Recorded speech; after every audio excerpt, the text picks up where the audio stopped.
Salam alaikum wa rahmatullah ta'ala wa barakatuh. 21h37. Bonsoir à toutes, bonsoir à tous. J'espère que chacun se porte bien. De son côté, moi, alhamdulillah, voilà, je vais bien. Alors, on va essayer, on essaie toujours, parce que nous sommes des essayistes. On va essayer à notre modeste façon, à notre modeste niveau. On va essayer d'apporter notre toute petite contribution, évidemment dans la compréhension d'un certain nombre de points saillants concernant notre actualité sociopolitique. Nous allons apporter notre modeste contribution.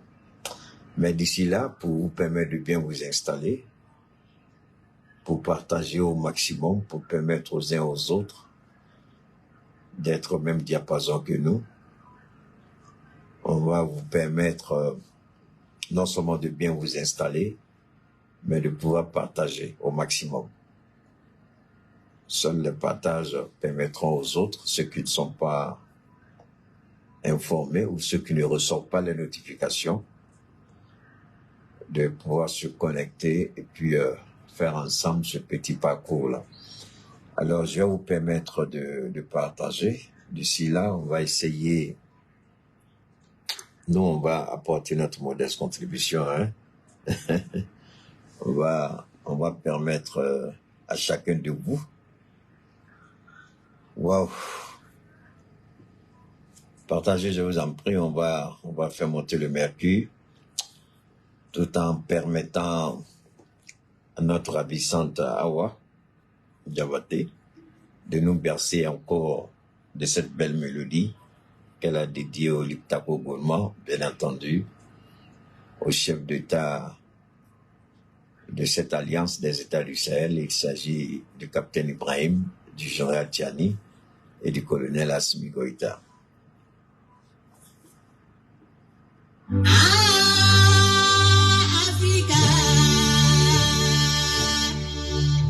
Partagez.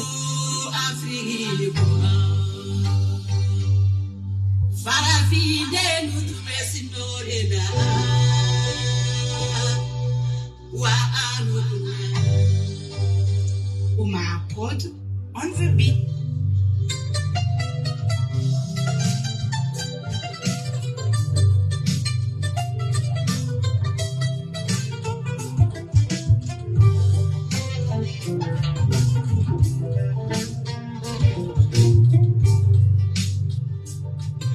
Malini Burkina Niger, Olo Jerabu Bolo Dinjoma, Kachakulusi, alias des États du Sahel.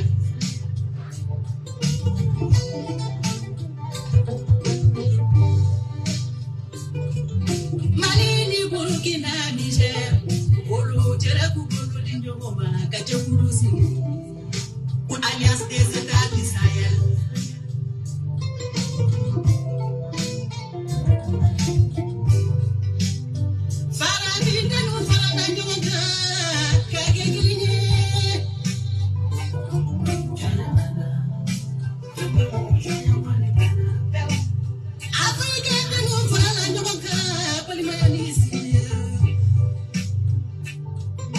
Partagez, faites monter le mercure.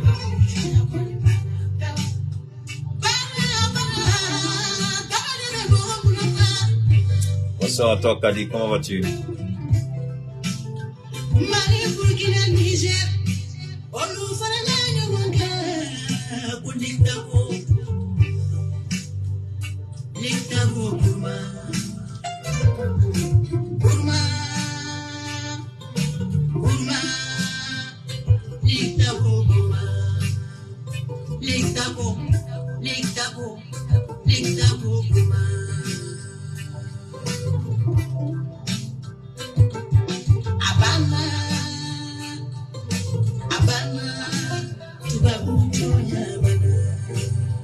Faites monter le mercure.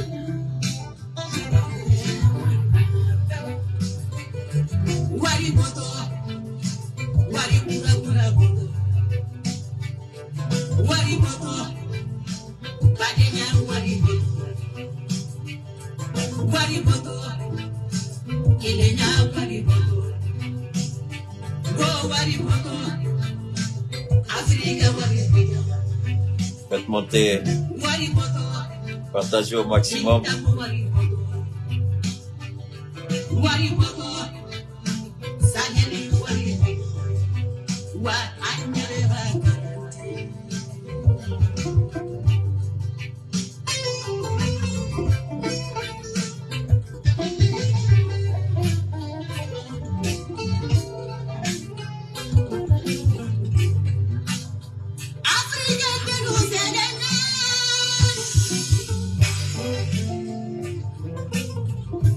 Partagez, partagez, partagez, faites monter le mercure.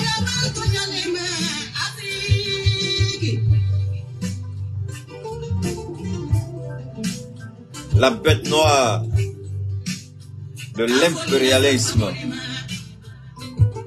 la bête noire de la France-Afrique, la bête noire des ennemis du Mali, du Burkina et du Niger, Cheikh Oumar Keïta.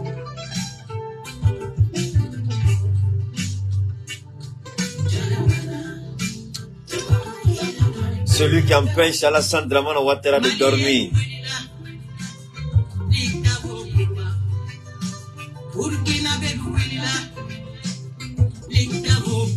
Oui.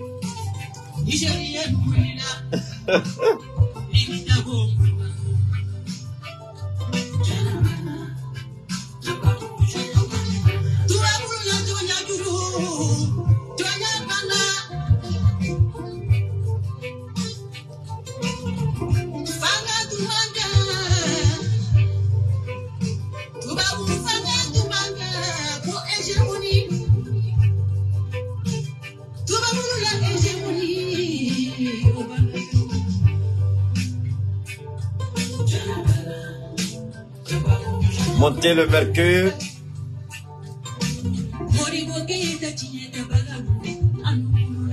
Vous savez,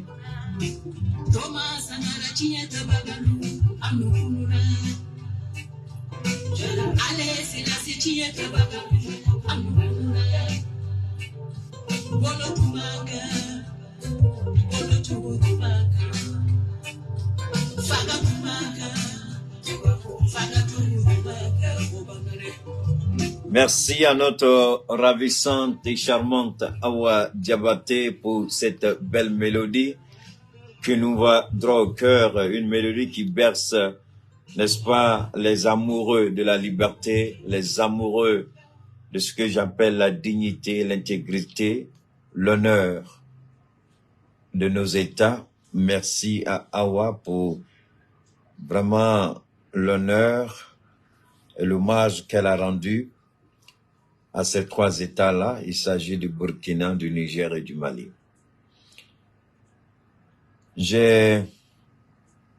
Bon, vous le savez, hein, surtout ceux qui sont du côté de la Côte d'Ivoire, vous le savez déjà, on n'était pas personnellement amis, mais j'aimais bien ce qu'il faisait. Et je crois qu'il y avait un journaliste animateur du côté de la RTI, je crois, Baba Cool, qui nous a quittés il y a quelques jours. Il n'est plus de ce monde-là. C'est tout à l'heure, là, en parlant, que j'ai lu ça, ça m'a... Sur le champ, quand j'ai lu, bon, j'étais un peu choqué, mais rien de ce que Dieu fait ne doit nous surprendre au point de perdre la foi. Vu que je n'ai pratiquement pas quelqu'un de confiance sur place à qui je peux demander dans le domaine. Alors, Baba Cool, il nous a quittés, il était un brillant animateur, il était très bon. Il maîtrisait le micro, il était éloquent, il était convaincant. Alors, sa famille biologique, Je présente mes condoléances les plus sincères et les plus attristées, n'est-ce pas, à la communauté ivoirienne, aux Ivoiriens. N'est-ce pas, je présente mes condoléances par rapport à Baba Cool qui n'est plus de ce monde. Qu'il repose en paix, dans la grâce et le pardon de Allah. Depuis Bondoukou, merci beaucoup. Ça, Bondoukou, tu m'as connu à Bondoukou? Je ne crois pas. J'ai fait un bout quand même, je dirais à Bondoukou. Hein. J'étais au quartier lycée, hein, non loin de la résidence de Yaya Ouattara. Hein. J'étais juste collé à le grand commerçant là, à Pierre Georges, c'est pas ça? Il avait un immeuble à l'intérieur du quartier lycée là. Bondoukou. Mes salutations à toute la population de Bondoukou, ceux que j'ai pu côtoyer, ceux que j'ai connus. Oui, j'en ai eu hein, des amis, j'en ai plein à Bondoukou. Hein? Je vous parle toujours d'une ravissante jeune sœur. On a fait le lycée moderne de Bondoukou ensemble. Mais le seul gars qui me doit l'argent qui disparaît, si vous le connaissez tous, vous le voyez chaque fois, il fait comédie. Si vous avez la chance de parler à lui, dites-lui que Keïta dit son argent tu as pris quand vous étiez à l'internat là. Il dit, il t'appelle, tu refuses de répondre. Il t'envoie un message, tu refuses. Il s'appelle Digbe Cravate. Michel Blazo, c'est son vrai nom. Digbe Cravate, il vient de l'Ouest. Dites-lui que Keïta dit, il allait te rendre visite au quartier Chiken, à Djamé. Vous avez fait le lycée moderne d'Azopé ensemble. Tu as pris trop son crédit, tu es son voisin de lit, son voisin de classe aussi. Si vous le voyez, dites à Digbe Cravate qui me doit. Il n'a qu'à me donner mon argent comme ça. Hein? Ça a trop duré. Hein? Il n'avait pas l'argent en bas, maintenant l'argent n'a qu'à payer. Dites à Digbe, c'est pas musulman, c'est la vérité, il sait. Il me doit. Si vous le voyez en France, ou même vous le voyez dans les rues quelque part là, dites-lui, Digbe, qui t'a dit tu lui dois l'argent si c'est vrai. S'il dit c'est faux, donnez-lui mon numéro, il n'a qu'à m'appeler. Si vraiment c'est faux.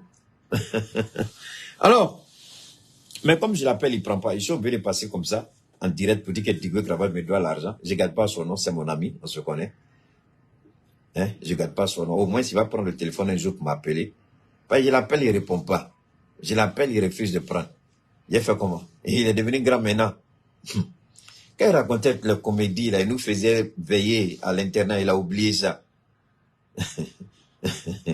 Alors donc, on va... je viens de me rappeler.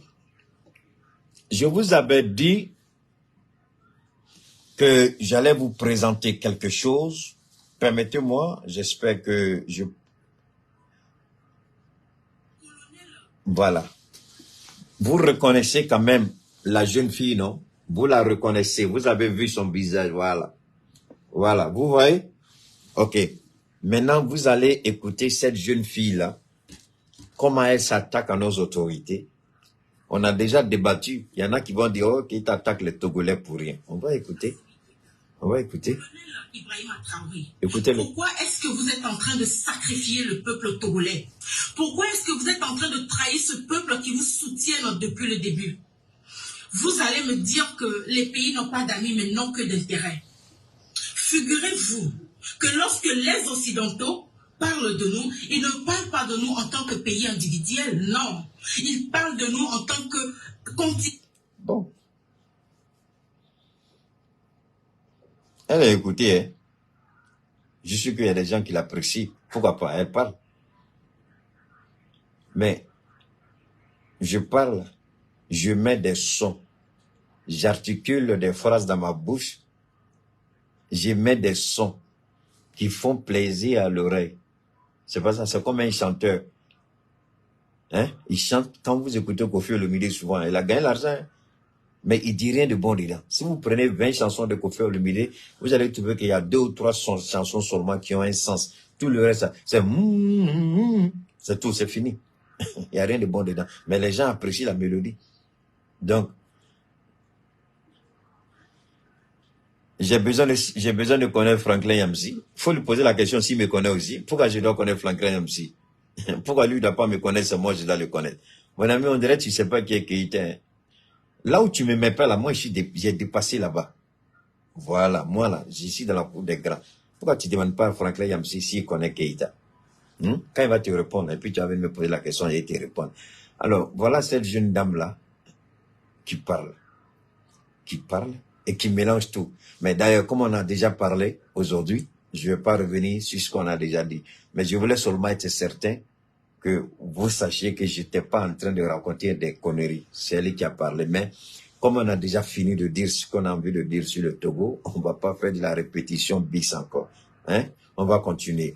Alors, comme elle dit que nos présidents, on est en train de sacrifier le peuple togolais. Moi, je veux bien savoir en quoi est-ce que Assimi a sacrifié le peuple togolais. Est-ce que c'est Assimi qui a mis Yassingbe au pouvoir? Hein? Alors, est-ce que c'est Assimi? Je pose la question. Est-ce que c'est Assimi qui a mis Faure Yassingbe au pouvoir? C'est pas Assimi qui l'a mis au pouvoir. Est-ce que c'est le président Ibrahim qui a mis Faure Yassingbe au pouvoir? Il l'a pas mis au pouvoir. Est-ce que c'est Assimi qui détient le souffle de vie du peuple togolais? Non. Est-ce que c'est Assimi qui impose au peuple togolais sa façon de faire? Non.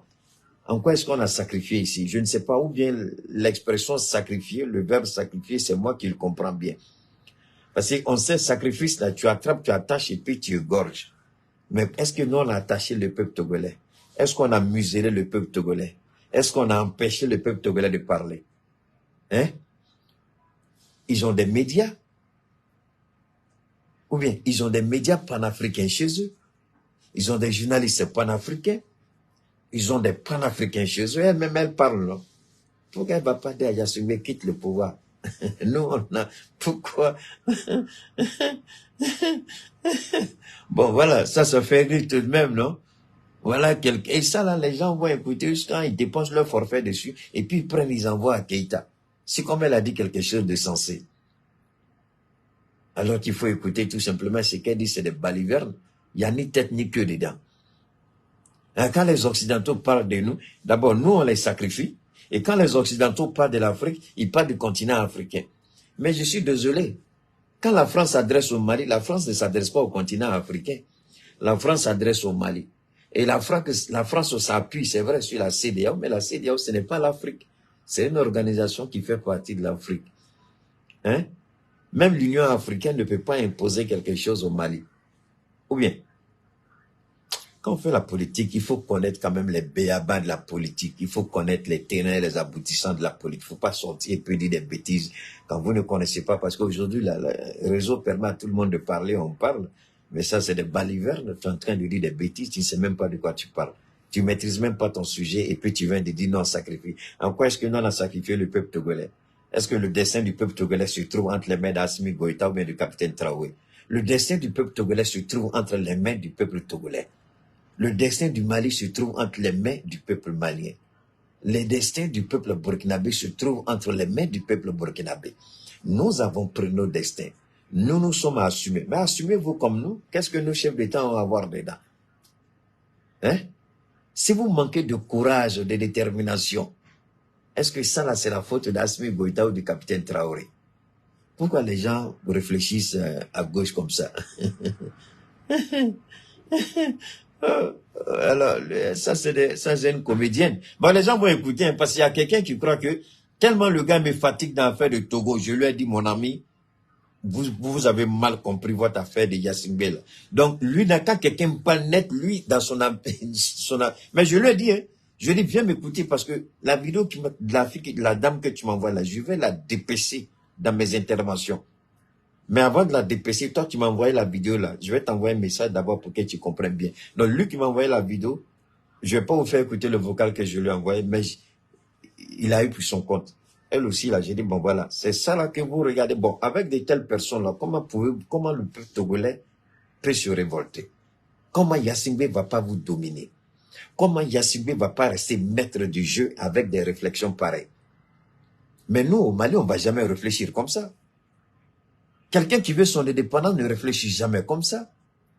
Pourquoi vous trouvez la bête noire chez les autres? Pourquoi vous ne vous remettez pas en cause? Vous pensez que ce sont les autres, mais vous-même, vous n'avez rien fait. Moi, j'ai toujours dit, ce que je vous dis, je l'applique dans ma famille, je l'applique dans ma vie. Wallahi billahi, Allah est témoin. Moi, quand ça ne va pas, au lieu de dire, vous m'avez fait ça là, je m'assois d'abord, je me regarde moi-même. Est-ce que je ne suis pas responsable quelque part? Quand je finis d'assumer ma responsabilité, j'ai pris conscience de mon rôle. En ce moment-là, si vous avez une part de responsabilité, je vous dis, et puis je continue. Là, je travaille sur moi-même pour éviter que la même situation m'arrive désormais. Mais au lieu de travailler sur votre faiblesse, au lieu de travailler sur votre incohérence, au lieu de travailler sur votre incapacité, au lieu de travailler sur votre, je ne sais même pas, différence, tu veux accuser des chefs d'État qui n'ont rien à voir avec la politique intérieure du Togo. Et ça, là, des Togolais l'écoutent. Et ça, là, des Togolais vont applaudir qu'elle a bien parlé. Ah, ma fille, elle a bien parlé. Ah, ma soeur a bien parlé. C'est ça, là, c'est sur ça que vous comptez Togo pour renverser Yassumbe. Si c'est à cause de ça, là, je vous en prie, allez dormir. Ça ne vaut pas la peine. Parce qu'elle ne mérite même pas qu'on perde son temps pour l'écouter. Alors, on va revenir, on va continuer. Les femmes, alhamdulillah, on bénit Allah, alhamdulillah, on rend gloire à Allah, on magnifie le nom de l'Éternel. Dieu le Tout-Puissant qui a permis que nous soyons là aujourd'hui, nous lui rendons toute la gloire, parce qu'il mérite gloire, honneur, élévation, louange. C'est le Seigneur Dieu, créateur des cieux et de la terre. Lorsque nous évoquions la situation du Mali, on a dit, Seigneur Allah, en ce qui me concerne en tout cas, Dieu est témoin, vous êtes témoin, la vérité est témoin de ce que je dis. Donc si je mens, c'est un jugement entre la vérité, Dieu et moi, donc j'ai point besoin de vous mentir. J'ai dit, Seigneur Dieu, fais en sorte que les ennemis du Mali soient occupés à gérer autre chose. Le temps, ils vont se réveiller pour finir. C'est-à-dire qu'ils ont fini de gérer la situation. Nous, on a déjà terminé chez nous au Mali. C'était une très bonne prière et une très belle bénédiction. Mais regardez comment Dieu les a occupés. Dieu les a occupés avec le Gabon. Dieu les a occupés avec Bazoum. Et Dieu vient de les occuper avec Israël. Pendant ce temps, les forces qu'ils soutenaient, ongles et pecs, se sont affaiblies. Il n'y a plus de renseignements. La fourniture d'armes et munitions, les voies des trafics. Parce que pour que, je vais vous dire une chose, maintenant comment qu'elle est forte, c'est important. Et là, je vous en prie, écoutez très bien. On avait une faille au niveau de notre système de sécurité. Est-ce que c'était notre faute? Non, pas du tout. C'était pas notre faute. Mais c'est le système qu'on avait mis en place au nord du Mali. Le système qui a été mis en place dans le nord du Mali, le système a créé cette faille dans l'intention de nous affaiblir et nous empêcher d'avoir le contrôle total de l'ensemble du territoire malien, c'est-à-dire les 1 240 000 km². Comment cela? Allons-y doucement. Si on va trop vite, on ne va pas se comprendre. On va aller étape par étape.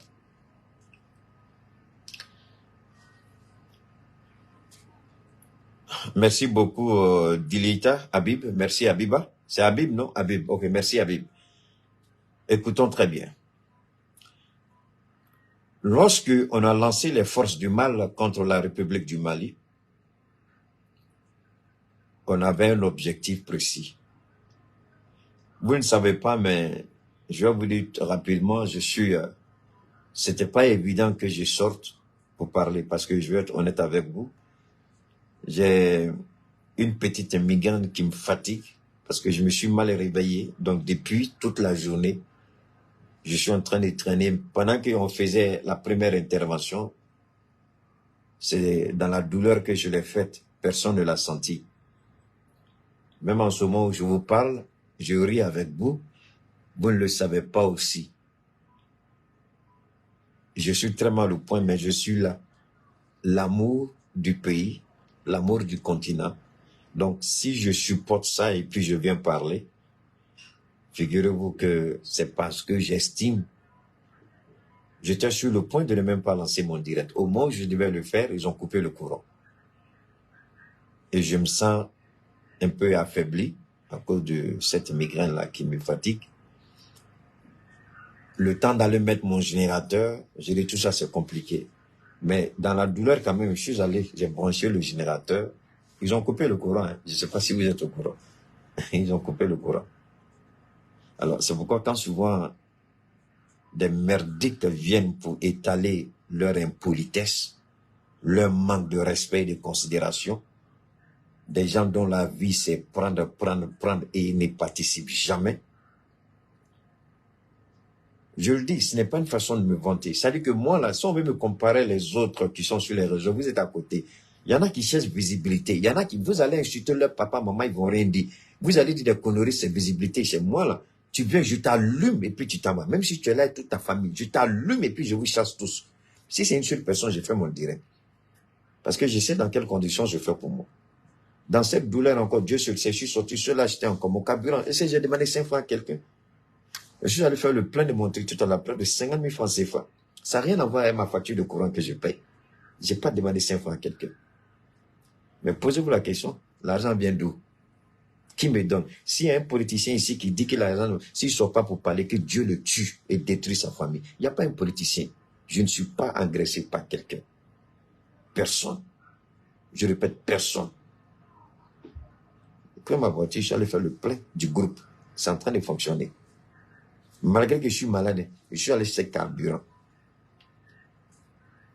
Alors, quand des enfants ratés viennent dans mon direct pour me dire qu'il faut parler en djoula ou il faut parler en wolof, je leur dis qui est le maître. Il n'y a pas deux capitaines dans un bateau. Le bateau-ci, là, je suis le seul capitaine.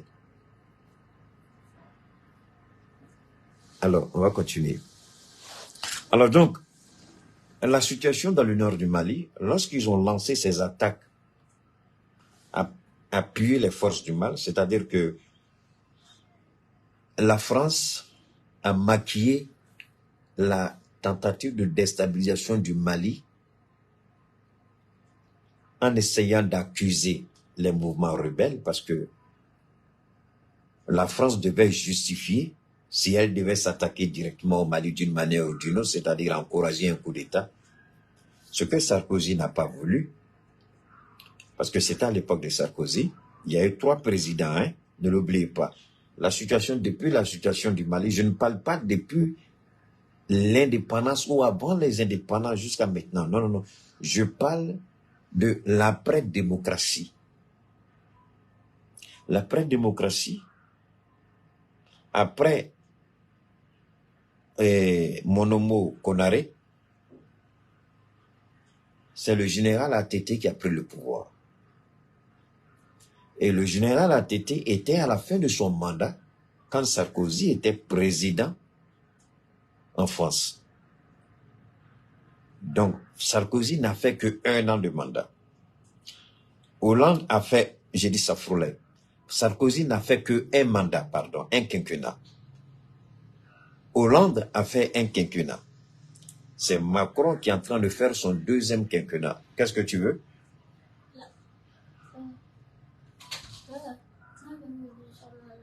Non, non, tu peux, pardon, il est 22h, tu vas aller foutre quoi chez Ousmane? Allez, va là-bas, demain tu vas à l'école. Je dis, tu vas pas. Il est 22h, allez, là-bas. Alors donc,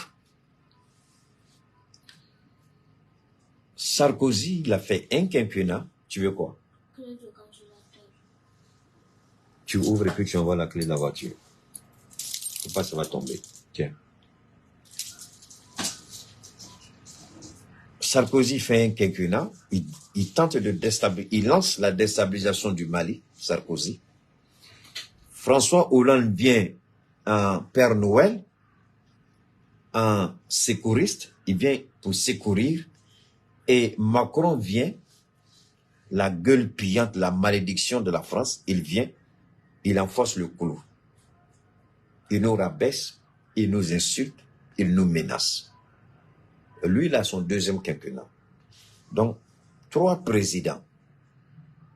Je vous en prie, écoutez très bien ce que je suis en train de vous dire. Écoutez très bien. Pour que vous compreniez, je ne dis pas quel est le Mali. Je dis pour que vous compreniez Qui est le Mali? Vous allez me dire, mais le Mali n'est pas une personne. Comment Keïta peut dire qui est le Mali? Si vous écoutez, vous allez savoir pourquoi je dis qui est le Mali. 3 présidents de soi-disant la 5e puissance économique mondiale ont échoué à faire plier un pays considéré comme un pays pauvre, un pays désertique, un pays sahélien, un pays enclavé. Un pays enclavé, désertique, sahélien, 3 présidents en France essaient de faire plier le Mali, mais ils échouent. Sarkozy croyait qu'il avait réussi son coup lorsqu'il y a eu le coup d'État contre ATTP à son âme. François Hollande vient, il impose l'agenda français, sachant bien que c'est la France qui est à l'origine de ce que le Mali vit.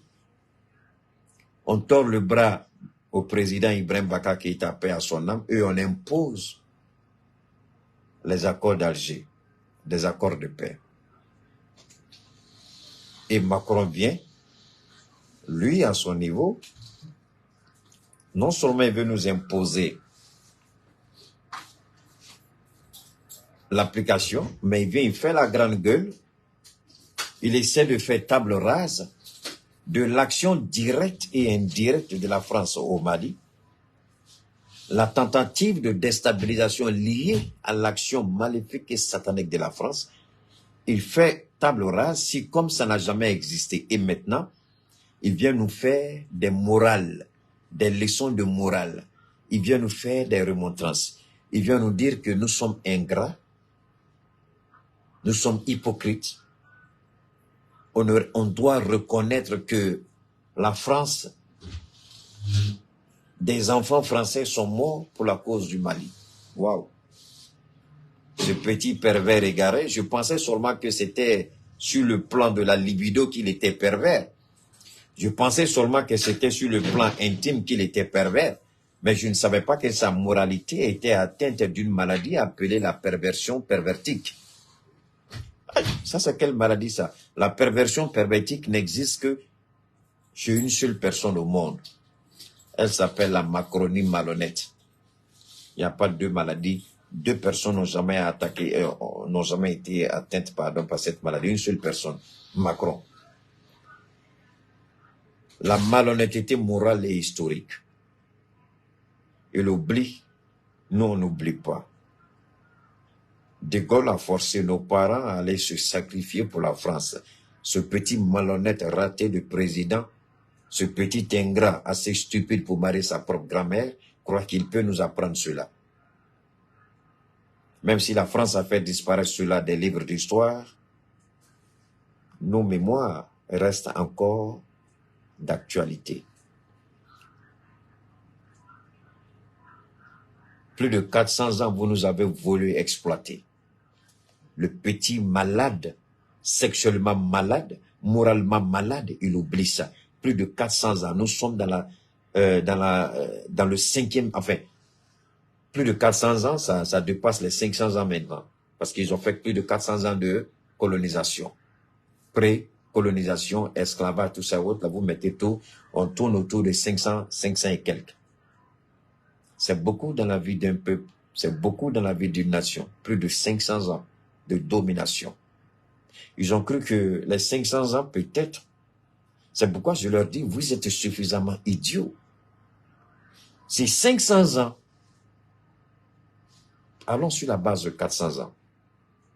Sur 400 ans, si on pouvait gommer la mémoire des hommes, nous, on ne se souviendrait de rien du tout. Les 400 ans de domination, de violence, de sévisme, de cruauté, de pillage, de lessivage, aussi bien culturel, moral, spirituel qu'historique. 400 ans. Si malgré 400 ans, malgré l'aberration, malgré les mensonges, on se souvient encore comme si c'était hier, alors les gens qui s'emploient à cette tentative de vouloir effacer de notre mémoire, notre culture, notre histoire, ils doivent se dire, mais à quoi ça sert? Tous les mensonges qu'on a présentés à ces gens-là, après 400 ans, ils ont l'esprit encore vif, c'est comme c'était hier. Vous croyez que je n'y étais pas, mais j'essaie chaque fois d'imaginer, j'essaie de recréer la scène 400 ans en arrière. Je n'y étais pas, mais mon esprit me prend pour aller 400 ans en arrière pour essayer de recréer les scènes. Seul Dieu qui nous permet de revivre ces scènes-là. Vous pouvez tous faire l'exercice. D'ailleurs, vous l'avez tous fait d'une manière ou d'une autre. Chaque fois qu'on parle de ces choses-là, chacun dans sa tête réfléchit. Et quand vous réfléchissez, votre mémoire, votre esprit vous prend tout de suite 400 ans en arrière. Vous essayez, vous voyez tout de suite nos parents enchaînés. Vous voyez nos jeunes filles violentées. Vous voyez nos jeunes hommes décapités, amputés, jambes, mains. Vous voyez comment ils sont bâillonnés. La cruauté, on vit ça. Dieu merci aux réalisateurs qui souvent recréent les scènes avec quelques différences près. Et on les voit, on les vit. Alors, comment un peuple qui a subi une telle barbarie, vous demandez à ce peuple-là d'oublier et rien ne s'est passé? Au lieu de vous justifier, au lieu de reconnaître votre tort, au lieu de demander pardon, au lieu de payer réparation, vous nous faites croire que sans vous, nous ne sommes rien, nous ne serons rien, nous sommes abrutis, nous sommes bêtes, nous sommes idiots. C'est vous qui réfléchissez à notre place. Donc, malgré ces 400 ans, vous continuez à nous regarder comme étant des animaux sans aucune intelligence, sans aucune mémoire. Vous croyez que vos mensonges-là ont effacé notre mémoire. Donc, il n'y a rien. Notre mémoire, notre esprit a été formaté. Tout a été effacé. On est acculturé.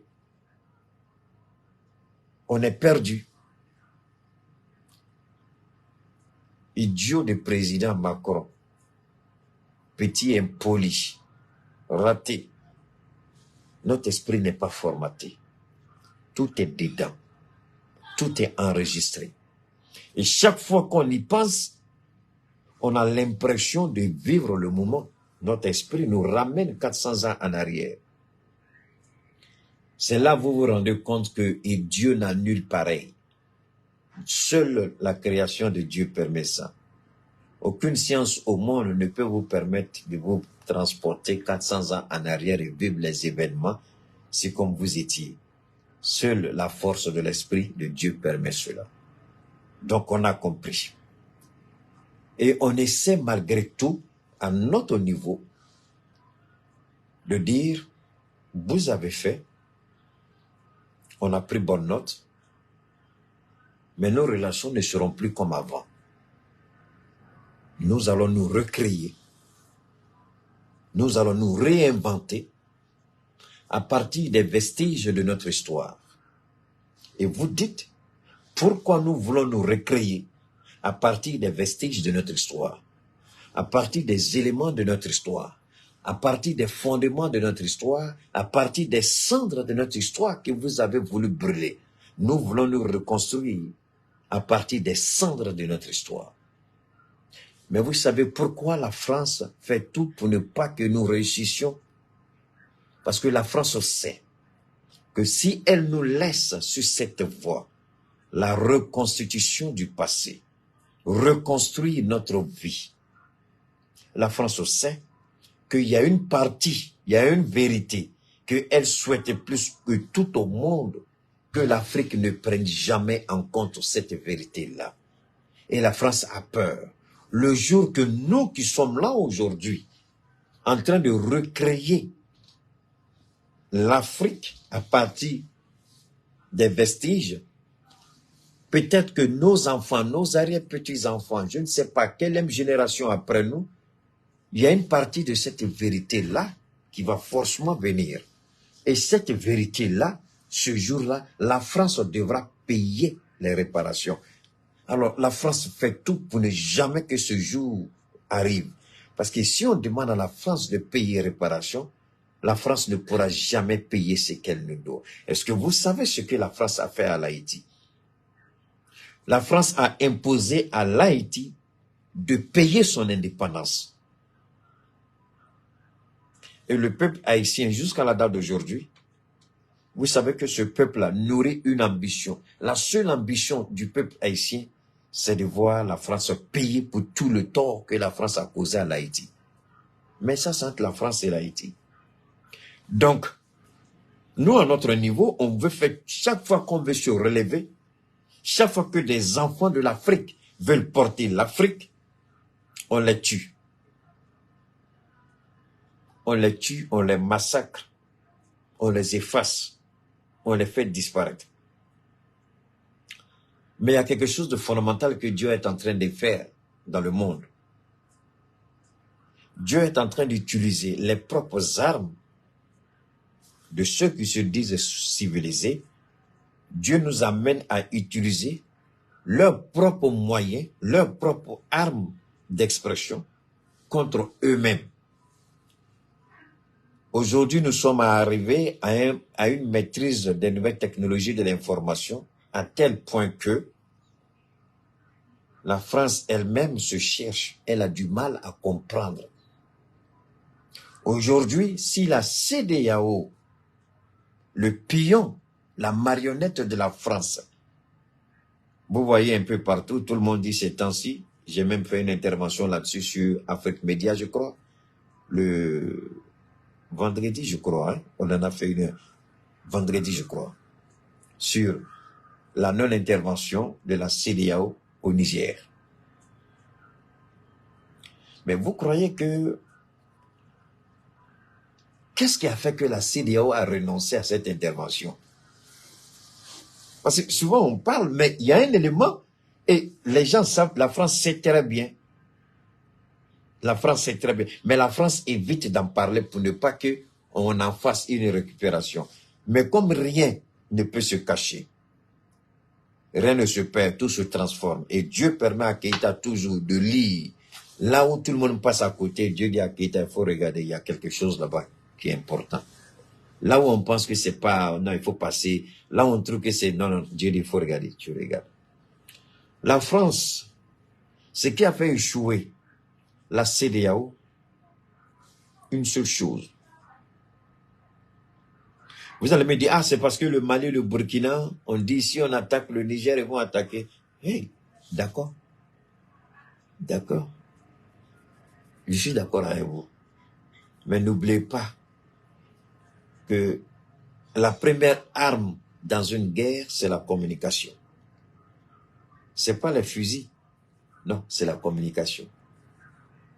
C'est la raison pour laquelle, quand la Russie a lancé son opération spéciale, pour que l'Europe impose son narratif de mensonge, de contre-vérité, l'Europe tout de suite a interdit à la presse russe d'exercer sur l'espace Schengen. Mais c'est la communication. Malgré que les Africains sous-estiment encore la valeur de la communication est une arme dangereuse, plus puissante qu'une bombe atomique.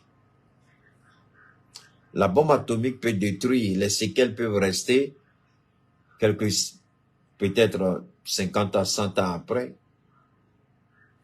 Les séquelles peuvent disparaître. Mais la parole, attendez, ça fait... Bon, je peux me tromper, mais attendez. Si je me rappelle bien, la Torah, ça fait combien de milliers d'années que la Torah est sortie?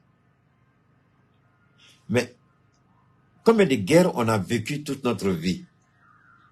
Plus de 400 ans, on a été exploité, surexploité, c'est pas ça? Mais la parole, elle reste.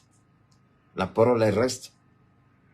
Malgré qu'on nous ait exploités, malgré qu'on nous ait fait tout ce qu'on veut, on nous ait dominés pendant un temps, mais est-ce que nous ne sommes pas?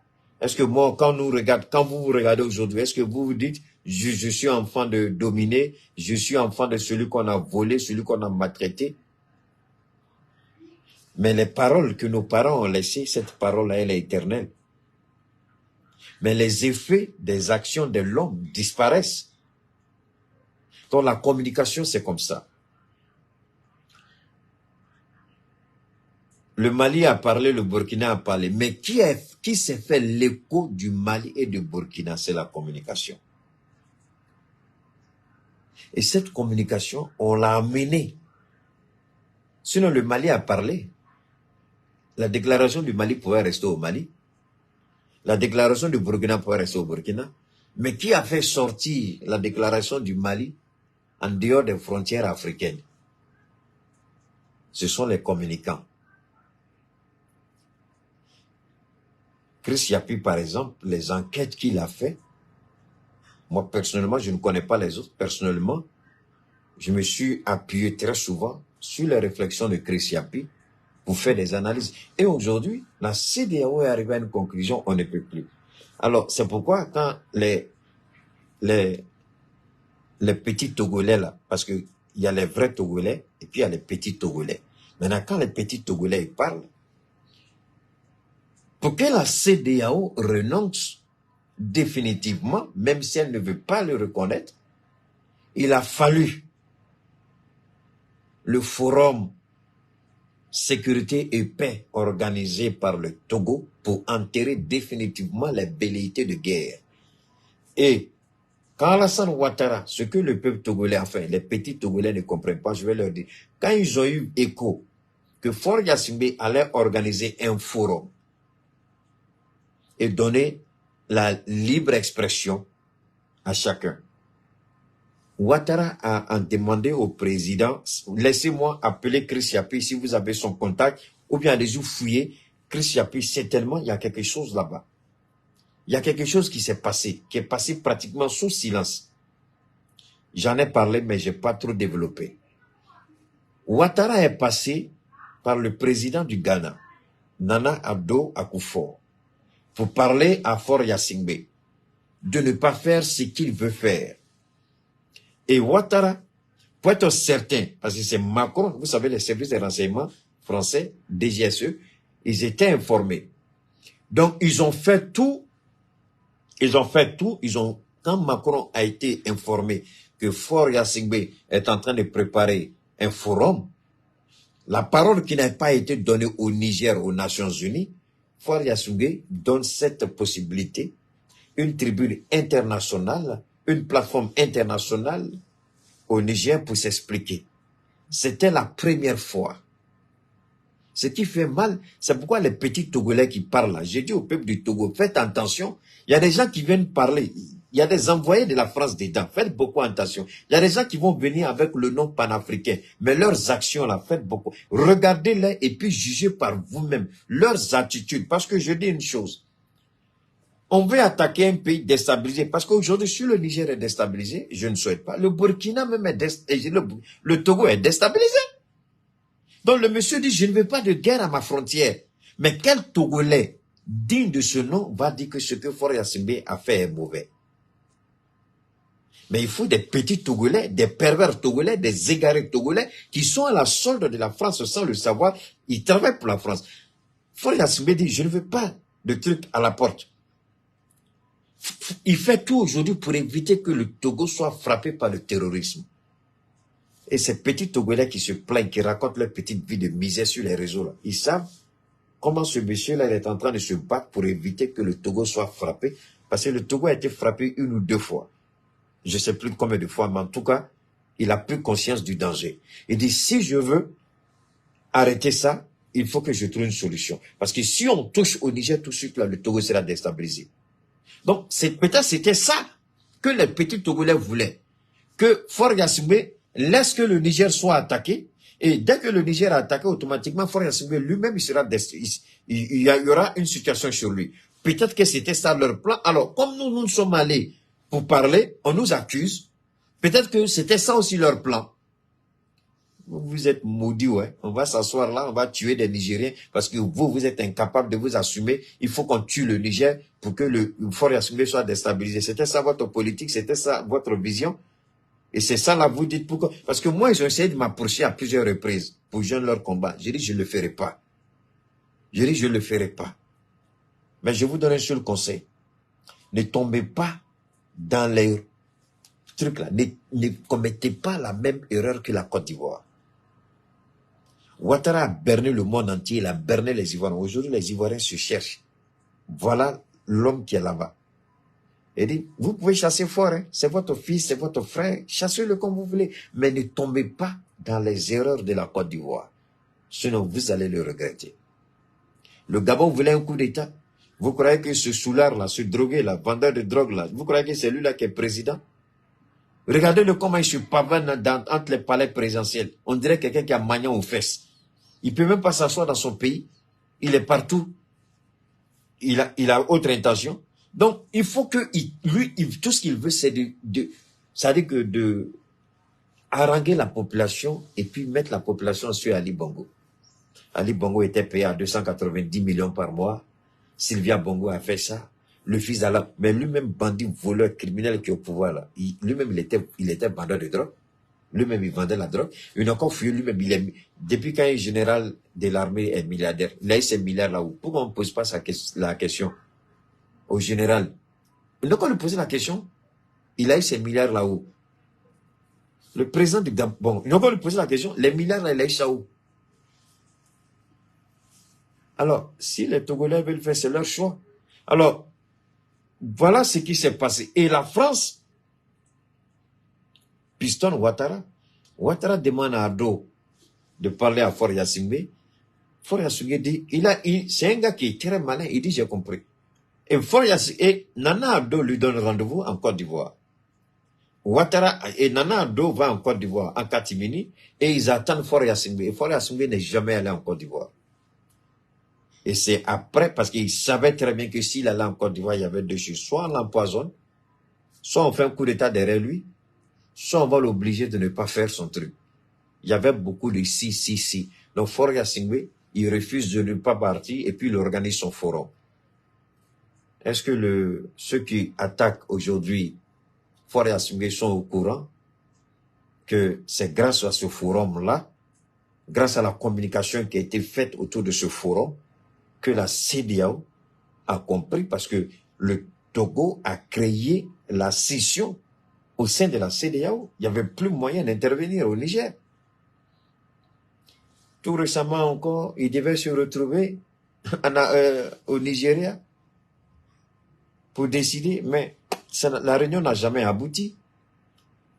La France, nous savons que la France a convoyé beaucoup d'armes. Chris Yapi nous l'a appris. Ces armes-là, c'est pourquoi? C'est pour déstabiliser le Mali, le Niger, le Burkina. Ce n'est pas seulement le Mali, le Niger, le Burkina. Quand ils vont donner les armes aux terroristes pour aller tuer au Togo, vous allez dire quoi? Vous allez dire quoi? Donc, nous disons tout simplement que pour nous, c'est simple, ce n'est pas du tout compliqué. C'est une réalité. C'est une réalité. Alors donc, aujourd'hui, la même France de connivence avec la MINUSMA, dans le nord du Mali, c'est pourquoi nous ne serons jamais, nous ne dirons jamais assez.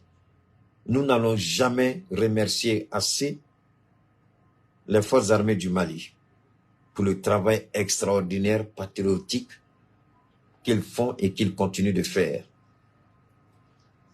Nous disons merci infiniment à nos braves femmes qui aujourd'hui ont montré leur supériorité technique, stratégique, la puissance de feu de l'armée du Mali. Ce n'est pas seulement une question de monter en puissance ou puissance de feu, c'est aussi, je vous avais dit, cela remonte à plus d'un an, que peut-être le Nigeria par le nombre est une force armée. Mais en réalité, le Mali aujourd'hui dans la zone CEDEAO est l'armée la plus expérimentée. J'ai dit le Mali est l'armée la plus expérimentée. Et je ne suis même pas certain si le Nigeria avait s'amusé avec le Mali, le Nigeria risque même d'en pâtir. Je l'avais dit et c'est une réalité. Aujourd'hui, personne ne pouvait imaginer que le Mali allait anticiper ces actions de la MINUSMA. Et ce qui est en train de se jouer dans le nord du Mali, cela s'appelle la stratégie militaire. Et cette stratégie militaire, on ne vous l'enseigne pas dans les écoles de guerre. Non. Ce qui est en train de se jouer aujourd'hui dans le nord du Mali, on ne vous l'enseignera jamais dans les écoles de guerre. Il faut des gens à qui Dieu donne cette faculté. Comme souvent, j'ai l'habitude de vous dire, je dis, les professeurs n'ont qu'à venir s'asseoir et puis on va, de temps en temps, on s'amuse, on va leur donner un petit cours. Pour dire tout simplement, souvent aussi, je vous dis, il faut se départir des livres, des connaissances et l'ivresse et laisser l'esprit s'élever, s'évader. Dormez une seconde, s'il vous plaît.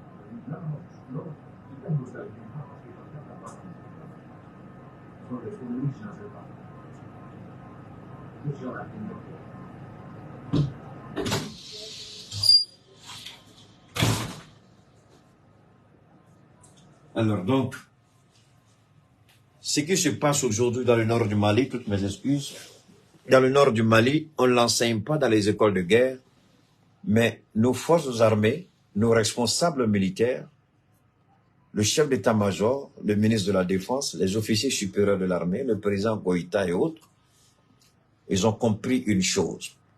Pendant que la MINUSMA et ses alliés terroristes et les puissances hostiles au Mali planifiaient la chute du nord du Mali entre les mains des forces obscures, Dieu dans sa bonté infinie, dans sa gloire incommensurable, a alerté nos officiers qui ont travaillé avec une intelligence inouïe, une intelligence jamais égalée encore dans ce genre de situation en Afrique. Ils ont tout mis en œuvre pour anticiper chaque mouvement de la MINUSMA. En d'autres termes, quand la MINUSMA prend un pas, elle croit qu'elle est à 20, 30, 50, 1 kilomètre du Mali. Quand elle regarde derrière, elle voit le Mali est là. Quand la MINUSMA prend un pas, elle croit qu'elle a des jours d'avance sur le Mali. Quand la MINUSMA regarde à côté, le Mali est là. Elle dit, mais vous là même, vous faites comment? Ils sont là. Donc chaque plan, chaque dessein funeste, Dieu merci, les forces armées ont anticipé et continuent d'anticiper. Donc, la MINUSMA est arrivée à un point, parce qu'en fait, ce qui s'est passé, c'est quoi? La Russie savait très bien ce qui allait se passer. Je vais vous raconter ça un tout petit peu. Lorsque le Mali a demandé le départ de la MINUSMA, curieusement, les puissances occidentales qui auraient dû s'opposer, les trois puissances, toutes ont accepté. Et même les États non membres du Conseil de sécurité, qui sont des membres renouvelables, parce qu'il y a des membres, il y a 5 membres permanents, et puis il y a les autres, ils sont 15 au total. Il y a 10. Donc, on a entendu l'Allemagne parler, on a entendu l'Italie parler, on a entendu d'autres pays, bien d'autres parler, placo. Le Mali était assis, le Mali les regardait. Parce que cette résolution, je l'avais dit au début, que j'étais très remonté, parce que le président Goïta n'aurait jamais dû accepter que la France présente ce projet. C'est vrai, ça m'avait irrité. Mais, le Mali aussi, en laissant la France se présenter, le Mali a doublé la France. Le Mali a berné la France. Et là, au début, je ne l'avais pas compris. Donc, quand la France a présenté le projet, avec les États-Unis et l'Angleterre, ils ont cru, ils ont dit, on va leur donner, parce que c'est le blanc, j'ai dit, ceux-là, au nom de Dieu, ils ne voulaient pas partir du Mali. Je vous jure sur tout ce qui m'est cher, ils ne voulaient pas partir. C'est-à-dire que ils vont dire, d'accord, comme c'est comme ça, on va devant le monde entier, on dit oui. Mais en sommet, il faut qu'on travaille pour créer les conditions pour que la MINUSMA reste. Parce que si la MINUSMA quitte, on perd tout, on n'aura plus de visibilité dans le nord du Mali. Et si on n'a plus de visibilité dans le nord du Mali, on a de sérieux problèmes. Vous savez pourquoi? Tout récemment, le Congrès a refusé à Joe Biden le retrait des 1000 soldats américains stationnés au Niger. Joe Biden a demandé le retrait, le Congrès a dit niet. Donc, ça c'est une réalité. Maintenant, on continue, c'est pas ça? Alors, on va leur dire que la MINUSMA va partir, mais il faut qu'on travaille pour créer les conditions. La France dit, ne vous en faites pas, on a déjà des éléments là-bas. Donc, la France se rabat sur Bazoum. L'intoxication, la manipulation, les insultes, les attaques. Le Niger de Bazoum se fait l'écho de la France. Donc, la France se met en retrait et laisse le Niger faire le sale boulot. Le Niger nous insulte à longueur de journée.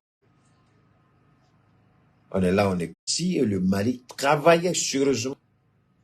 La Russie et le Mali travaillaient sérieusement pour anticiper. Pendant que eux ils croyaient qu'ils nous ont manipulés, eux ils croyaient qu'ils allaient, parce que vous vous rappelez, le même jour où je suis sorti, j'ai dit je suis contre et je demande au Mali de positionner des blindés devant chaque emprise de la MINUSMA pour contrôler tout ce que la MINUSMA fait. Vous vous rappelez que j'avais dit ça? Assimi Goïta dit, Koro Keïta, il faut te calmer, on a d'autres choses plus intéressantes. Toi, tu es trop pressé, grand frère, il faut attendre. Mais là, ils ont fait un truc, ils ont pris le temps de préparer le terrain, ils ont pris le temps de préparer les hommes, ils ont pris le temps d'acquérir le matériel qu'il faut. Parce qu'aujourd'hui, quand vous regardez, vous voyez, aujourd'hui, on vante les mérites des FAMA. Parce qu'aujourd'hui, les FAMA, la Russie, c'est la technique de la Russie que les forces armées utilisent aujourd'hui. Quand la Russie avait lancé son opération spéciale, la Russie avait fait un petit calcul. Et la Russie a voulu tester le terrain. La Russie s'est rendue compte que le terrain était plus compliqué qu'il ne le fallait. Donc la Russie a changé tout de suite de paradigme. C'est ce que le Mali a fait. Le Mali allait avec un système. Et ils ont cru que le Mali allait rester dans le même système. Mais entre-temps, le Mali était en train de se préparer pour changer. Et là, quand ils nous ont attaqués à Tombouctou, enfin, sur le bateau Tombouctou, pardon, entre-temps, le Mali dit c'est le moment. Donc le Mali change automatiquement de tactique et de système. Il ne voit plus les soldats, mais c'est le feu qui descend sur eux. Il ne voit plus un soldat, mais c'est eux qui meurent. C'est-à-dire aujourd'hui, on peut tuer plus de 200 terroristes sans qu'un soldat malien ne soit blessé. Je dis bien blessé, je ne parle pas de mourir. Aujourd'hui, on les tue, même pas un seul soldat malien n'est blessé. Ces derniers jours, on a tué des centaines, pour ne pas dire des milliers de terroristes, aussi bien au Burkina, au Niger qu'au Mali, sans qu'un soldat burkinabé, malien ou nigérien ne tombe sous les balles de ces criminels. Parce qu'on a compris que la façon de les avoir, c'est d'avoir le contrôle de notre espace aérien. Et on a pris le contrôle de notre espace aérien, ce que le Niger n'avait pas. Parce que Bazoum travaillait pour la France. Et le Niger ne pouvait pas se permettre. C'est le même scénario que le Mali a vécu au temps d'Ibrahim Baka Keïta. Donc, le Mali prend le contrôle total de son espace aérien. Le Burkina, en dénonçant tous les accords avec la France, prend le contrôle total de son espace aérien. Idem pour le Niger. Et les trois forces armées de l'air commencent à coordonner à synchroniser les informations, échanger les informations et les frappes ciblées simultanées se font au Burkina, au Mali et au Niger. Aujourd'hui, vous avez entendu mes jeunes frères dire qu'ils ont tous fui. La concentration qui a eu lieu à Kidal, on l'a fait exprès. Si vous voulez affaiblir l'ennemi, si vous voulez le détruire, vous laissez l'ennemi amasser le maximum de ses troupes à vos frontières. Et puis ensuite, vous les exterminez tous. Mais ce qui est curieux, c'est qu'aucun responsable, c'est qu'eux-mêmes ils appellent entre eux gradés, de leur truc, aucun parmi eux n'est actuellement à Kidal. Et la MINUSMA qui devait remettre Kidal mi-novembre, c'est-à-dire dans 2 semaines à peu près, il y a de très fortes chances que la MINUSMA quitte Kidal cette semaine, au plus tard la semaine prochaine. Mais vous avez vu, il y a des petits journalistes, toujours au service de la France, à la solde de la France-Afrique. Non, non, non, le Mali demande que la MINUSMA attende que ces hommes soient sur place. Nous, on n'a pas besoin de dire à la MINUSMA d'attendre que nos hommes soient sur le terrain. La MINUSMA a abandonné des camps. Malgré l'avertissement du Mali, la MINUSMA a abandonné des camps. Mais au moment où la MINUSMA se rend compte, en disant qu'elle va, déjà les soldats maliens étaient là, et la MINUSMA était étonnée de la rapidité avec laquelle les soldats maliens arrivaient à occuper les emprises. Elle voulait faire des départs surprises. Et ces départs surprises, si vous n'êtes pas prêts, vous ne serez pas à la hauteur des défis. La MINUSMA dit, nous on s'en va. Pourquoi la MINUSMA a précipité son départ? Parce que la MINUSMA, dans le dos du Mali, avait un accord avec les États-Unis. Oui, les États-Unis, ils ne changeront jamais leur façon de s'asseoir, ce sont des criminels à leur façon. Qu'est-ce qui s'est passé? Vous avez tous appris tout récemment la société militaire privée qui était à Néfis. Mais cette société militaire privée, c'est elle qui surveillait les éléments de la MINUSMA. Et c'est elle qui fournissait des informations aux Américains qui sont au Niger. Puisque les Américains ne peuvent pas venir au Mali, les Américains ont besoin d'informations sur le territoire malien et ces mercenaires américains qui étaient là, mais ces mercenaires ont fui. Parce que quand l'armée malienne est arrivée, les Tchadiens qui faisaient la grande gueule, quand ils ont vu les muscles terrestres et les puissantes ailes de notre armée, c'est-à-dire quand ils ont vu ce qui était en haut, et puis ils ont vu ce qui était devant eux là, ils disent c'est vrai, nous les Tchadiens là, nous sommes des guerriers, mais ceux-là aussi c'est des guerriers, Pati Sagana. Et on n'a qu'à faire partie, on n'a qu'à leur laisser leur pays. Parce que ceux-là, si on les provoque, on n'a aucune chance de nous en sortir ici. On ne veut pas mourir loin de nos familles. La grande gueule qu'ils faisaient parce que la France les manipulait. C'est pourquoi je vous ai dit que le petit Dibi, je ne fais jamais confiance à ce petit président, c'est une traite. Sinon, le Tchad aurait gardé sa gueule. Pourquoi vous venez travailler sur le compte de la MINUSMA et vous parlez, c'est comme le Mali vous appartient. C'est-à-dire que les gens, ils avaient tellement une idée du Mali, une idée péjorative, une idée perverse du Mali, qu'on avait du mal à comprendre. Ils avaient, c'est-à-dire, le Mali n'était rien, le Mali ne valait rien, le Mali, même pas. Mais aujourd'hui, ils se rendent compte que le Mali n'est pas ce qu'ils croient. Le Mali est au-delà de ce qu'ils espéraient ou de ce qu'ils avaient imaginé. Et aujourd'hui, beaucoup de gens disent l'assaut final, la guerre finale. Je ne suis pas trop sûr qu'il y ait cette guerre. Mais si jamais il doit y avoir cette guerre, tout le monde connaît déjà l'issue de cette guerre.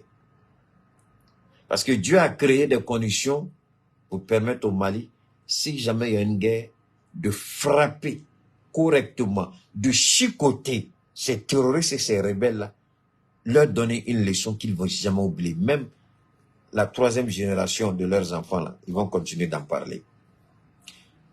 Dieu crée une situation en Israël. Allez vous concentrer sur Israël.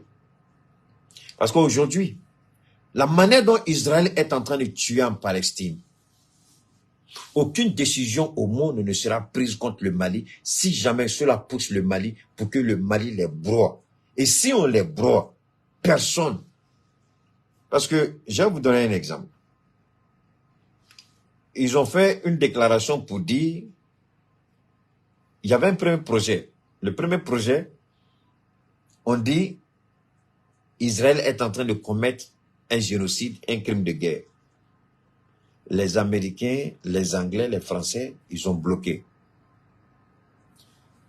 Maintenant, les Américains, les Anglais, les Français sont venus avec eux aussi leur résolution. Et cette fois-ci, ils disent, le Hamas est un groupe terroriste.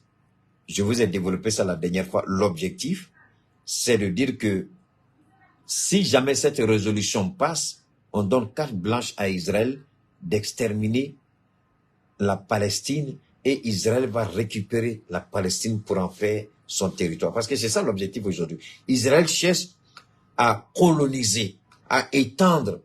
L'objectif, c'est de récupérer la Palestine côté Hamas. C'est ce qu'ils veulent faire. C'est ce qu'ils veulent. Et s'ils ont ça, ils vont s'implanter là-bas, ça devient une partie. Ça deviendra une, comment on appelle, comment vous dites ça même là? Ils vont occuper, ce sera un territoire occupé. Ce sera sous occupation, voilà. La Russie, la Chine disent non. Nous, on vote contre. Donc la Chine et la Russie ont imposé. Généralement, la Chine s'abstient. La Chine ne vote pas. Mais veto, cette fois-ci, la Chine et la Russie, les deux ont imposé un veto. Et la presse occidentale, internationale, n'en a pas fait écho. Mais en réalité, on voulait donner carte blanche à Israël à tuer. Mais, au Mali, vous avez vu comment la France s'est exhibée sur ce qui s'est passé à Moura, ce qui s'est passé à Gossi. On tue des terroristes. La France nous fait croire que c'est des civils. Maintenant, voilà Israël qui est en train de tuer des civils. Donc, alors, moi, je veux bien savoir, à Moura, il y a des terroristes qui ont attaqué. L'armée malienne a riposté. En Israël, en Palestine, on dit Hamas a attaqué. Donc, l'armée Israël, sans distinction, sans différenciation, sans chercher à comprendre, l'armée israélienne tue. Voilà regardez en quelques jours d'intervention. Regardez le désastre et la désolation sur le territoire de la Palestine. Regardez l'hécatombe. C'est ça, c'est eux qui se disent monde occidental, monde développé. C'est eux qui disent qu'ils défendent les droits de l'homme. Regardez ce qu'ils ont fait en Syrie. Voilà la copie en Palestine. Ce qu'ils ont fait en Irak, voilà la copie en Palestine. Ce qu'ils font au Yémen, voilà la copie en Palestine. Ce qu'ils ont fait en Libye, voilà la copie en Palestine. Ce qu'ils ont fait en Irak, voilà la copie en Palestine. C'est eux qui nous donnent des leçons. Mais regardez, des terroristes qui attaquent le Mali, mais je voudrais qu'on me montre un seul village, une seule localité au Mali où l'armée malienne aurait bombardé aveuglément, comme le fait en ce moment l'armée israélienne à Gaza. Voilà la réalité. C'est pourquoi Dieu les occupe là-bas et ces petits-là, ils savent qu'ils n'ont plus ce qu'on appelle les moyens de pression. La question des droits de l'homme ne peut plus avoir son nom cité dans une intervention militaire au Mali. Parce que le monde regarde la France et elle soutient le massacre du peuple palestinien par Israël. Alors, lorsque le Mali va se lever contre les terroristes, les pourchasser jusque dans leur dernier retranchement, je voudrais bien qu'on vienne nous dire que non, il faut respecter les droits de l'homme. En ce moment-là, on aura la grande gueule, nous, pour dire, allez dire à Israël de respecter les droits de l'homme en Palestine et à Gaza. En ce moment-là, on verra ce qu'ils vont dire. Donc, la situation nous laisse la main libre et ils ont compris, c'est pourquoi ils ont tous fui. Beaucoup ont fui. Beaucoup sont allés dans les forêts du Nigeria. Beaucoup sont allés se cacher là-bas. En tout cas, les vrais terroristes, hein, mais ceux qu'on avait blagué là, il y a plein. Parce que ces 2 jours-ci, vraiment, je remercie Allah, parce que l'armée burkinabé, l'armée nigérienne, l'armée malienne, je vous jure au nom de Dieu, sans exagération, le nombre de terroristes qu'on a tués la semaine dernière, c'est pas loin du millier. Aussi bien au Mali, au Niger, au Burkina. Mais nous n'avons pas peur. Parce qu'aujourd'hui, ces 3 forces armées ne sont plus complexées. Ces 3 forces armées ne sont plus complexées. On ne leur dit pas ce qu'il faut ou ce qu'il ne faut pas. On ne leur impose pas un agenda. Ils ont le contrôle total de leur espace aérien. Ils élaborent eux-mêmes leur stratégie de combat. Alors, vous comprenez que le nord du Mali, ce n'est qu'une question de jours. Moi, personnellement, je ne m'attends même pas qu'on vienne me dire le Mali a pris Kidal. Kidal, c'est déjà géré. Kidal est déjà géré. On n'a même pas besoin de s'emmerder. Kidal est déjà géré, c'est compris. C'est une réalité. Kidal est géré, Kidal est compris. Parce que, aujourd'hui, le Liptako Gourma, les 3 armées, ce qu'on ne voulait pas, ce qu'on a voulu empêcher par tous les moyens, on s'est, enfin, ils se sont livrés à manipuler le petit Bazoum, qui, vous savez, le temps de Dieu, c'est le meilleur temps. Bazoum faisait, mais Bazoum avait oublié qu'il y avait un Dieu, le Dieu créateur, le Dieu qui voit tout, qui sait tout, qui entend tout. Les coups de téléphone que tu passais avec Macron, Dieu était là et il t'écoutait. Bazoum, tu as oublié. Les coups de téléphone que tu passais avec Ouattara, Dieu était là et t'écoutait. Les terroristes que tu libérais dans le dos des forces armées du Niger, Dieu était là et te voyait.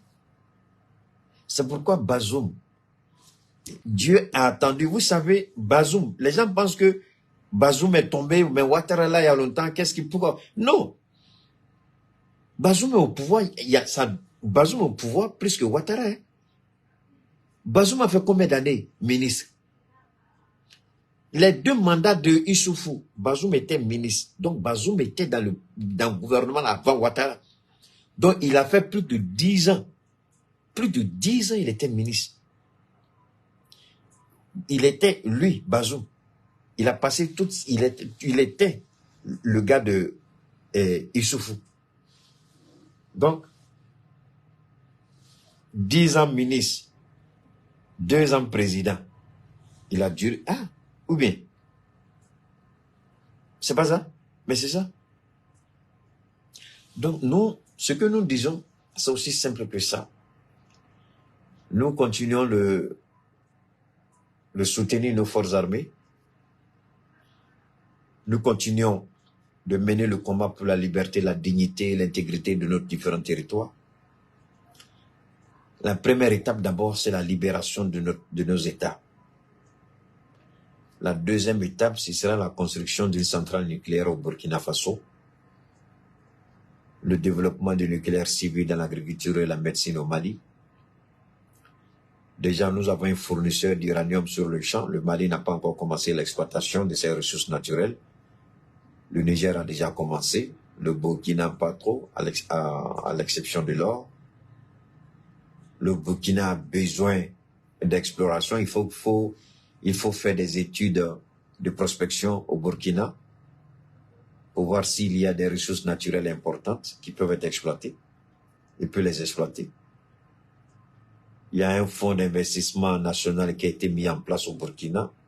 Aujourd'hui, le Burkina n'a pas besoin de la Banque mondiale ni du FMI. la population burkinabé elle-même va financer les grands projets. Le système japonais, le Niger a commencé. Et c'est à cela aussi que j'invite le président Goïta à faire pareil. Mais comme le Malien, il aime plus qu'on crie son nom, woyo waya, les petites filles là, ou bien les gens qui prennent photo là, ils mettent partout sur les réseaux sociaux, il a fait ça. C'est ça. Sinon, la réalité est là. Si on dit tout de suite de créer un fonds d'investissement national, les Maliens peuvent le faire en un temps record. Si Assimi dit qu'il a besoin de 100 milliards, les Maliens peuvent le faire en moins d'un mois. Mais vous n'en verrez pas. Parce que le Malien, il est tout autre. Bon, laissons ça comme ça. Alors, nous sommes fiers de ce qui se passe en ce moment dans le Liptako gourmand. Nous en sommes ravis. Et nous continuons de soutenir nos autorités dans ce combat noble-là pour l'intégrité de nos territoires. Et puis, surtout, nous invitons aussi le Niger. Mais, beaucoup de Djamboda, Keïta, il y a la situation de la corruption, les dossiers qui sont montés au niveau du pôle économique, les dossiers qui sont montés.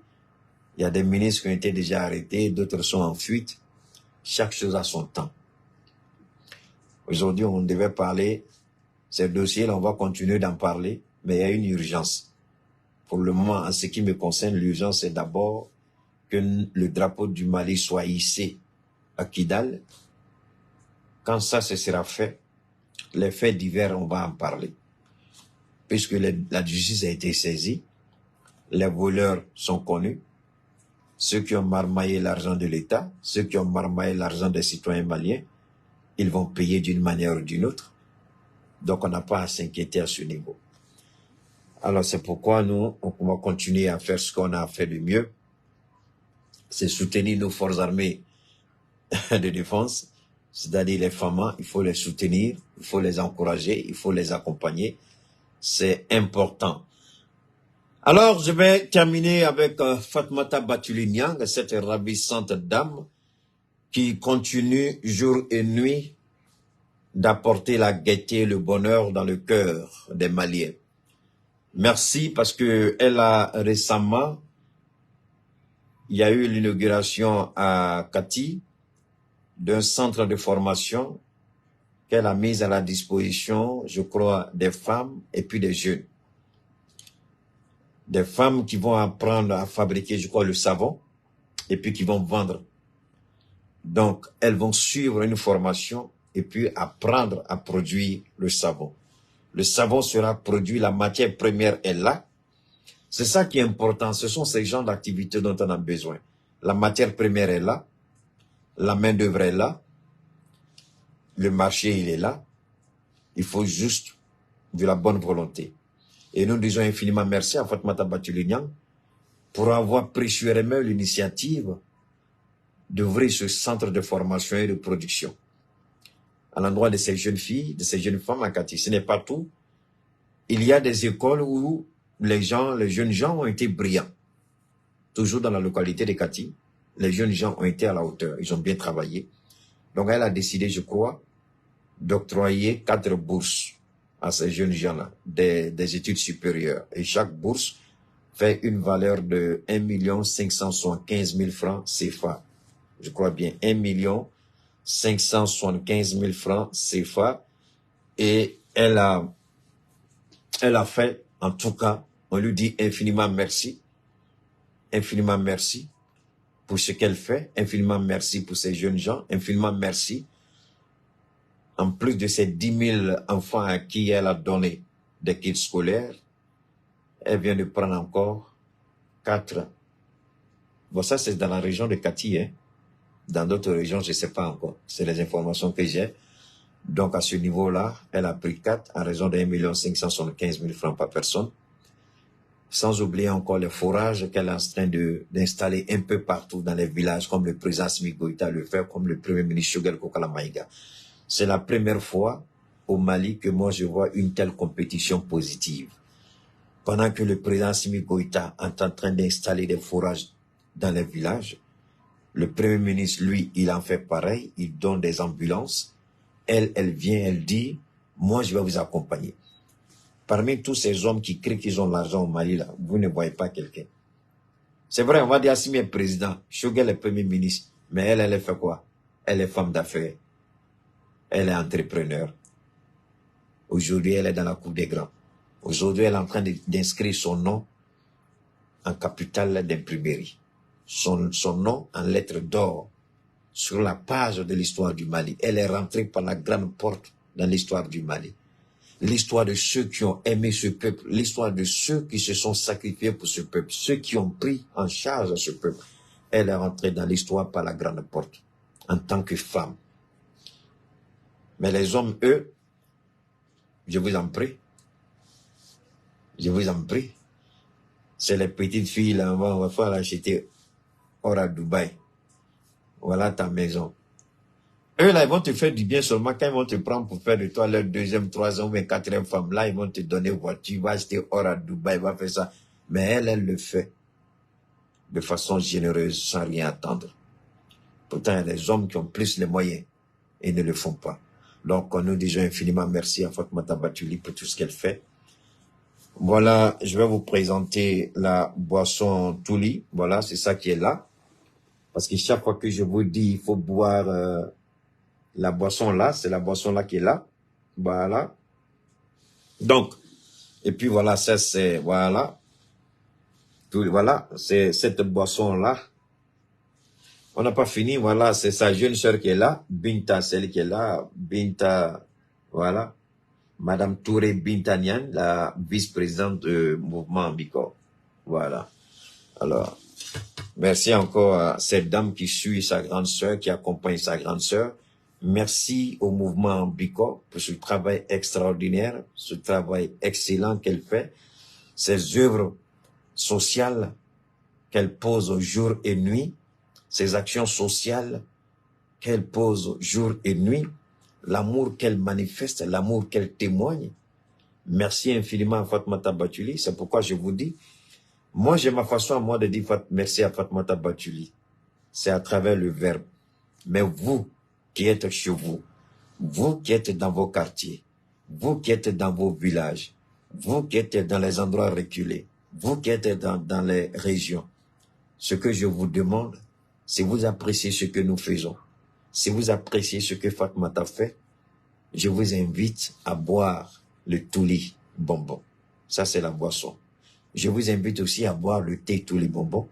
Chaque fois que vous allez acheter votre paquet de thé, dites-vous que vous aidez Fatoumata à aller de l'avant.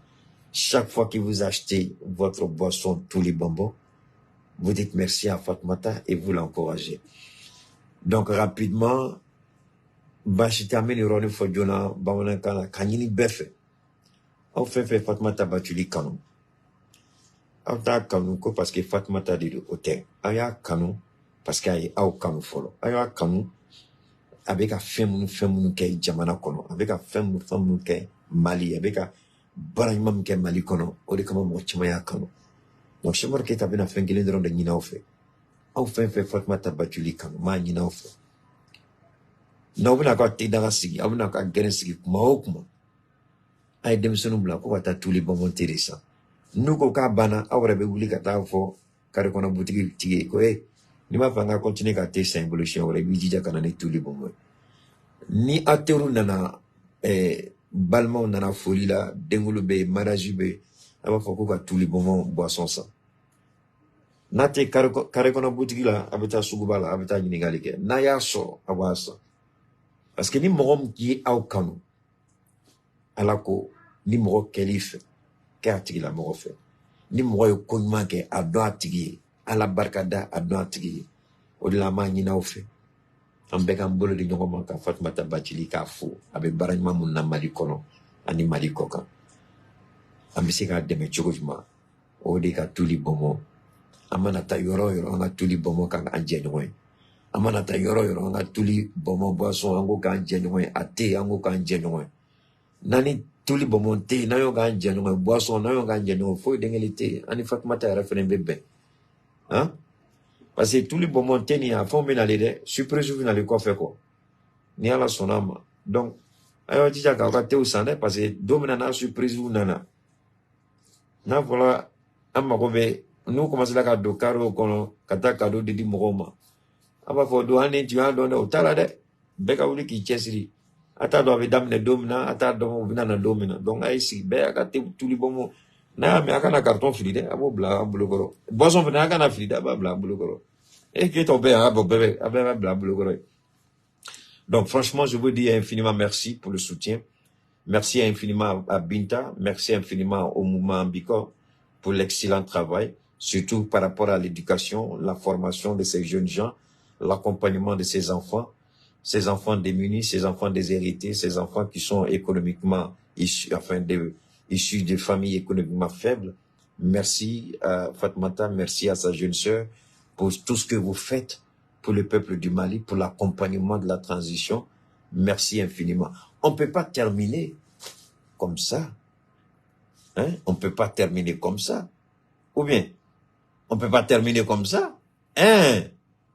On ne peut pas terminer comme ça. On peut pas terminer comme ça. On va. Voilà.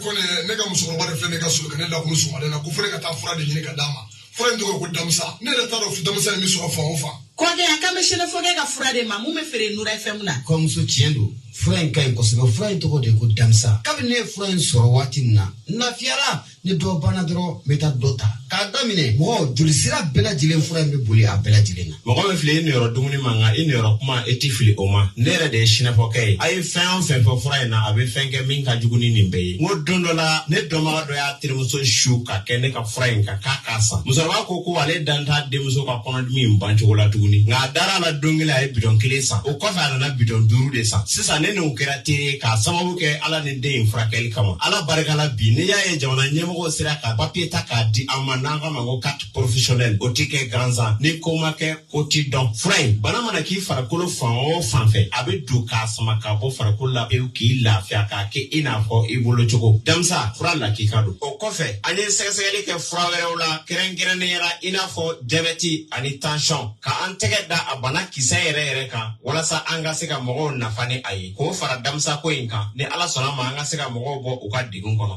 Ko ne ko anw ma mun yɔrɔ ka jan sɛnɛfɔkɛ a ka téléphone numéro bɛ sɔrɔ. Mun ye n balimakɛ a ka nɛgɛjuru sira o bɛ sɔrɔ o tɛ dɔwɛrɛ ye i mago b'a la a mana kɛ mun ye furako in ye fo ka taa se mago wɛrɛ ma i bɛ se ka sinafɔkɛ k'a yɛrɛ wele 75 01 63 95 walima 66 11 78 49 n'o ka gɛlɛn maa ma i bɛ se k'i senfa biribiri ka taa mun ye Janginɛbugu bɔlɔnfantɛrɛn yɛrɛ kɛrɛfɛla la ye i mana sinafɔkɛ ɲininkali kɛ maa ma la bɛɛ lajɛlen b'a yɔrɔ yira la. Alors, j'ai une très bonne nouvelle. Une très bonne nouvelle. J'ai eu un échange avec Suleiman aujourd'hui. Il m'a dit que Keïta, beaucoup de gens ne croient pas quand on leur dit qu'on peut soigner une personne qui est atteinte du VIH-Sida et que la personne peut guérir. Il dit effectivement, nous avons mis en place au point un produit qui fait partie des produits d'AMSA parce que c'est une gamme de 15 à 16 produits. Il dit, nous pouvons, je le dis avec une certitude, soigner et guérir quelqu'un qui est atteint du VIH-Sida. Nous pouvons aussi soigner et guérir quelqu'un qui est atteint de cancer. Souvent, les gens disent, oh, le cancer, on l'a traité, le cancer a récidivé. J'ai dit, bon, récidivé au nouveau, pour nous, cancer, c'est cancer. Il dit, on traite, on soigne, et vous êtes complètement guéri. J'ai dit, moi, il dit oui. Donc,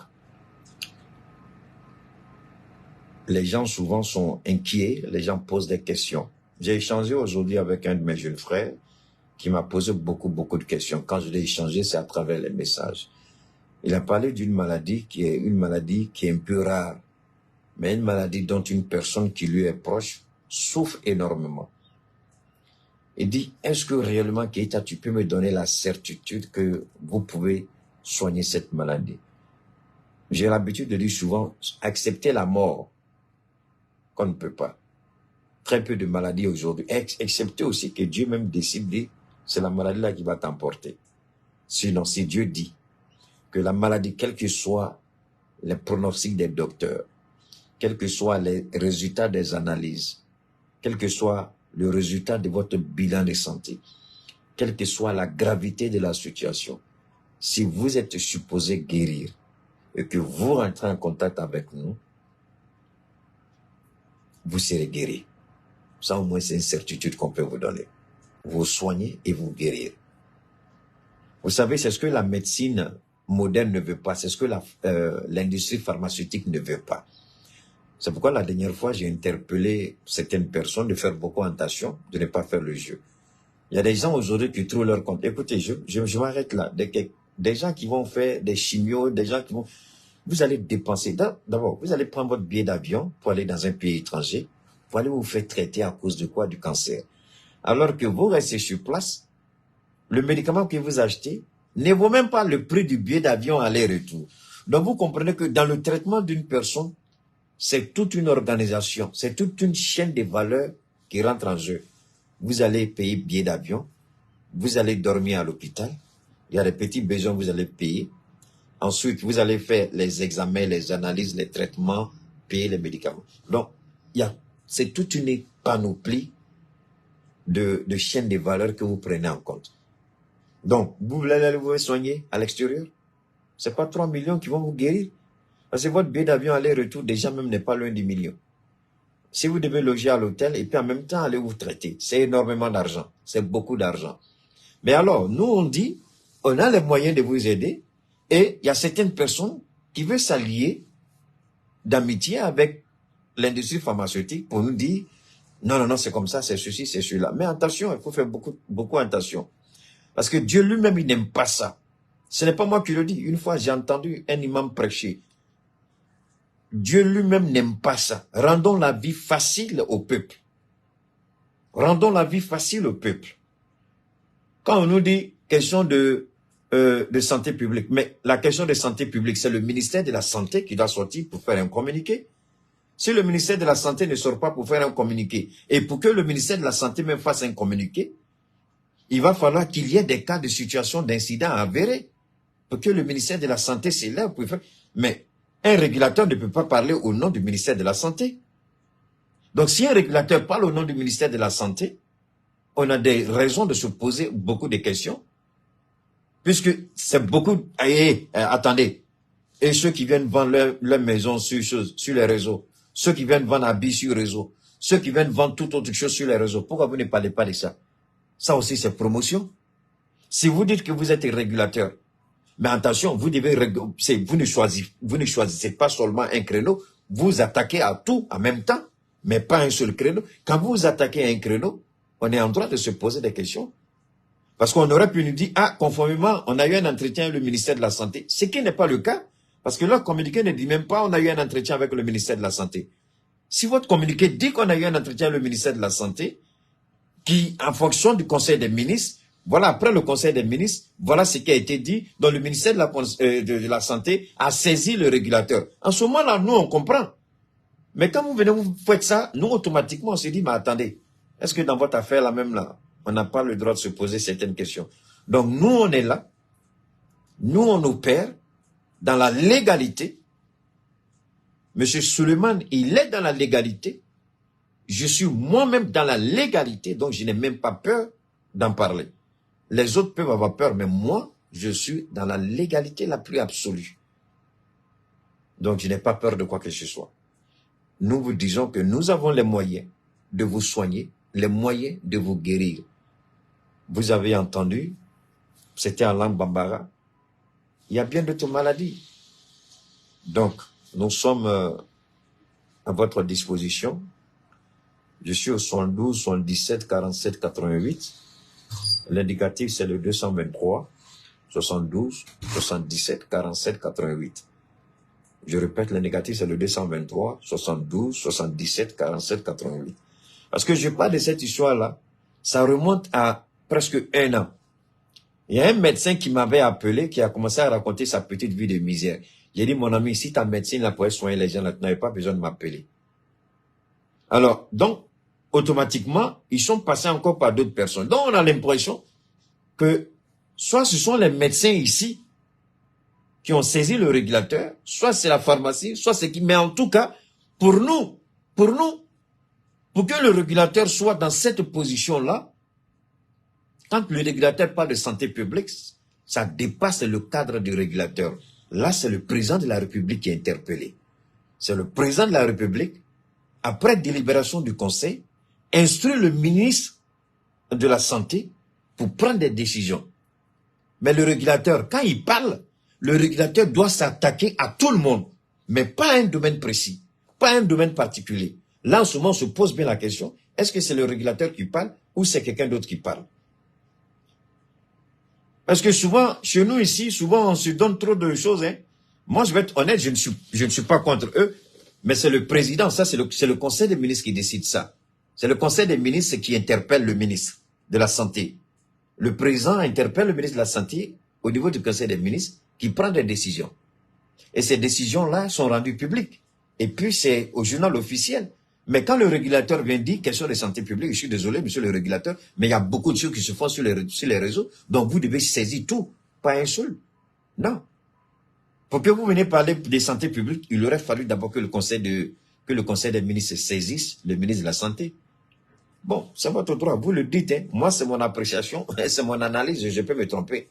Mais tout qu'on fait, nous, on est en règle, on n'a pas peur. Donc nous, on dit pour nous. Voilà, nous, on est en règle. Vous nous demandez demain, nous on est en règle, on n'a pas de problème. D'ailleurs même, je l'ai dit la dernière fois, personne ne demande l'autorisation à un gouvernement pour parler sur les réseaux sociaux. Personne. Personne ne demande à un gouvernement. En tout cas, en tant que personne physique, personne ne demande la permission à un gouvernement pour parler. Personne. Personne. La seule règle, c'est de respecter la loi. Faire en sorte que la loi soit respectée. Et personne au monde, jusqu'à la date d'aujourd'hui, aucun pays au monde ne peut interdire quelqu'un de parler sur les réseaux sociaux. Personne.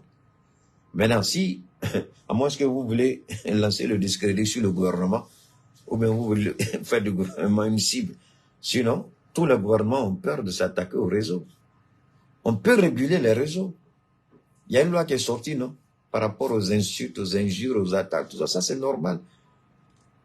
Mais venir interdire aux gens de parler de telle ou telle personne, bon,